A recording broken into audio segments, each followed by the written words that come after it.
तो फिल्म की शुरुआत में हम एक घर को देखते हैं जिसमें काफ़ी ज़्यादा आग लगी हुई थी और वहाँ से हम किसी औरत के चीखने की आवाज़ सुन पा रहे थे। फिर फिल्म की कहानी 75 मिनट पीछे जाती है जहाँ हम एवलिन नामक एक बूढ़ी लेडी को देखते हैं और वो डिमेंशिया नामक बीमारी से जूझ रही थी, यानी कि उसे कभी कभी तो सब याद रहता था और कभी कभी वो सब कुछ भूल जाती थी, इवन एक इंसान को भी। उसकी केयर के लिए वहाँ जूलिया नामक नर्स रह रही थी और वो एवलिन का बहुत अच्छे से ख्याल रख रही थी।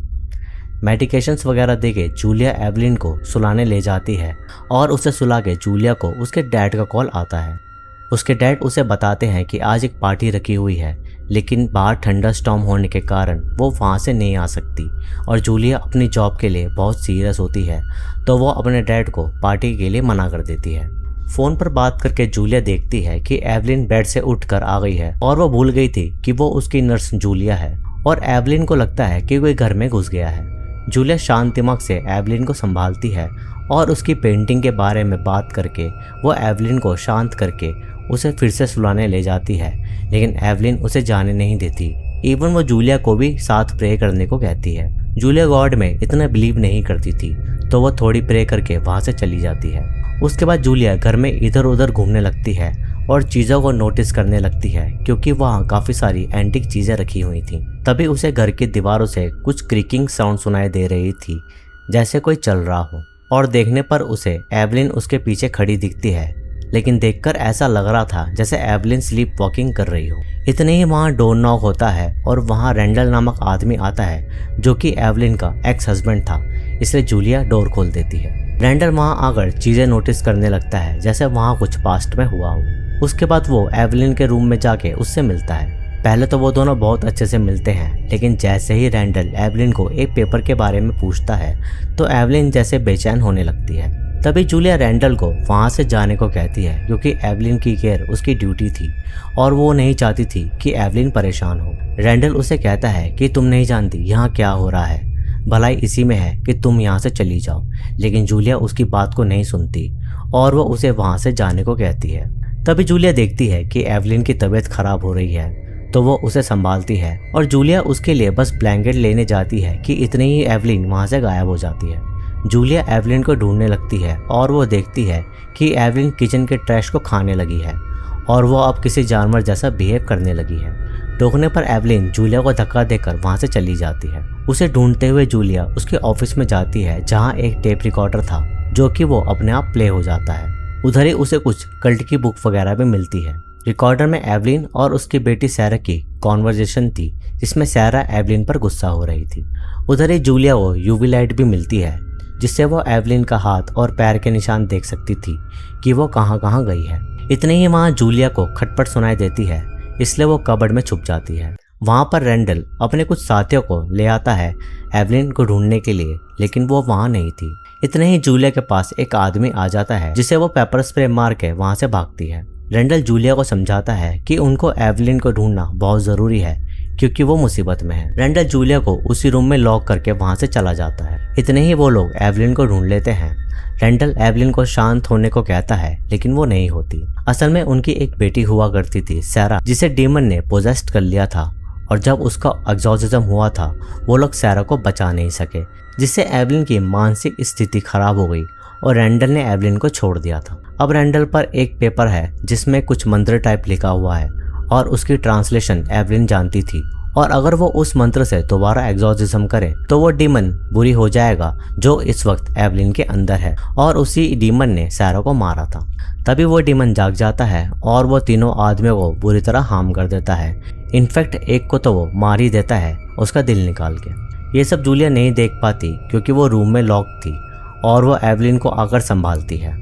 जूलिया को समझ नहीं आ रहा था कि आखिर वहाँ क्या हो रहा है। तभी वहाँ रखा टेप रिकॉर्डर चलने लगता है और उसमें जूलिया भी सैरा के एग्जॉर्सिज्म को सुन पाती है। इस बात का फॉल्टी एवलिन खुद को बताती है कि उसकी वजह से वो डेविल यहाँ पर आया और उसकी बेटी को उसने पोजेस्ट कर लिया। जूलिया एवलिन को संभालती है कि जो हुआ सो हुआ, अब उन्हें एक साथ रहना चाहिए और खुद को ब्लेम करना बंद करना चाहिए। इतने फिर वहाँ रेंडल आ जाता है और वो जूलिया को समझाता है कि वो एवलिन नहीं है, कोई और है, और उसको वहाँ से चले जाना चाहिए, लेकिन जूलिया के कान में जू नहीं रेंगती। तभी वहाँ दो लोग और आते हैं जो कि प्रीस्ट थे और वो एग्जॉर्सिज्म करने आए थे एवलिन का। रेंडल उस पेपर को फादर को दे देता है ताकि एग्जॉर्सिज्म करते वक्त वो उस मंत्र को पढ़ सके। इधर एवलिन जूलिया को उसकी माँ के सपने के बारे में बताती है जिसे जूलिया रोज देखा करती थी और जूलिया शॉक हो जाती है कि एवलिन को इसके बारे में कैसे पता। तभी वहाँ जूलिया को उसकी मॉम का भी विजन दिखता है जो उसे पुकार रही थी। बेसमेंट से जूलिया को उसकी मॉम की आवाज़ आ रही थी और वो उसके बचपन की काफ़ी सारी बातें बताने लगती है, लेकिन इतने ही पीछे से एवलिन आकर उसे डरा देती है जिससे जूलिया बेसमेंट में गिर जाती है। बेसमेंट में जूलिया नोटिस करती है कि एवलिन ब्लैक मैजिक किया करती थी और उसी कारण से डीमन वहाँ आया था। इतने ही जूलिया को उन सभी लोगों की आवाज़ आने लगती है, लेकिन वो बाहर नहीं जा सकती थी क्योंकि डोर तो लॉक था। अब एवलिन के ऊपर वो लोग एग्जॉर्सिज्म करना शुरू करते हैं, लेकिन वो डीमन बहुत स्ट्रॉन्ग था और उसको घंटा फर्क नहीं पड़ रहा था किसी भी चीज़ का। बस हाथापाई होना शुरू होती है और एवलिन या वो डीमन सभी को बुरी तरह मार देते हैं, यहाँ तक कि वो उनके बॉडी पार्ट्स को भी अलग कर देते हैं। ये देखकर जूलिया की फट लेती है और सोचती है कि वो इससे अच्छा पार्टी में ही चली जाती। तभी कहता हूँ कि जॉब को इतना सीरियस नहीं लेना चाहिए। उनमें से रेंडल खुद को जैसे तैसे बचा लेता है, लेकिन उसके पास एक स्टैचू था जिसे एवलिन हमेशा पास रखती थी और उन्हें उस स्टैचू को दफन करना होगा जिससे वो डीमन भी दफन हो जाएगा। रेंडल पूरी कोशिश कर रहा था एवलिन को बचाने के लिए। तभी रेंडल और जूलिया घर में वापस आते हैं ताकि वो उस स्टैचू को बेसमेंट में दफन कर सकें और इतने ही एवलिन वहाँ आती है और वो रेंडल की गर्दन तोड़कर उसे भी मार देती है। अब एवलिन जूलिया को ढूंढने लगती है और जूलिया बेसमेंट में जाके उस स्टैचू को दफन करने की कोशिश करती है जहाँ से वो डीमन आया था। इतने ही वहाँ एवलिन आकर जूलिया को पकड़ लेती है, लेकिन उसके थ्रू वो डीमन बात कर रहा था और अब उस डीमन को यंग शरीर चाहिए था जो कि जूलिया का था। बस तभी एवलिन के मुंह से डीमन का हाथ निकलता है और वो जूलिया को मारने की कोशिश करता है, लेकिन समय रहते जूलिया उस डीमन के हाथ पर नाइफ मारकर उसको काट देती है और उसका काफी सारा ब्लड जूलिया के फेस पर गिर जाता है।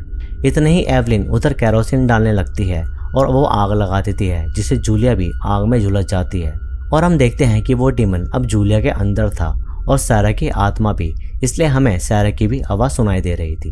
तभी एवलिन घर से बाहर आ जाती है और हम देखते हैं कि वो अब पोजेस्ड नहीं है और वो अब आज़ाद हो चुकी है। अब उसकी मानसिक स्थिति भी ठीक हो जाती है। बस फिर यहाँ वो जलने वाला घर का सीन हमें दिखाया जाता है और ये सब पूरे 75 मिनट में हुआ था।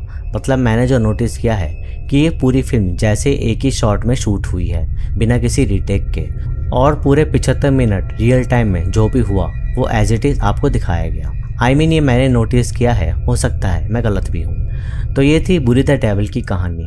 आपको वीडियो कैसी लगी कमेंट में आप बता सकते हैं, और अगर वीडियो अच्छी लगी तो इसे लाइक कर देना और शेयर भी। नए हो तो चैनल को भी सब्सक्राइब कर देना। मेरे ब्लॉगिंग चैनल को सब्सक्राइब करना मत भूलना। आप चाहो तो मुझसे वहाँ भी जुड़ सकते हो। मैं अपनी पर्सनल लाइफ भी डॉक्यूमेंट करता हूँ, उसका लिंक डिस्क्रिप्शन में आपको मिल जाएगा। तो चलिए मिलते हैं आपसे अगली वीडियो में। वीडियो टॉपिक आप खुद भी बता सकते हैं। धन्यवाद।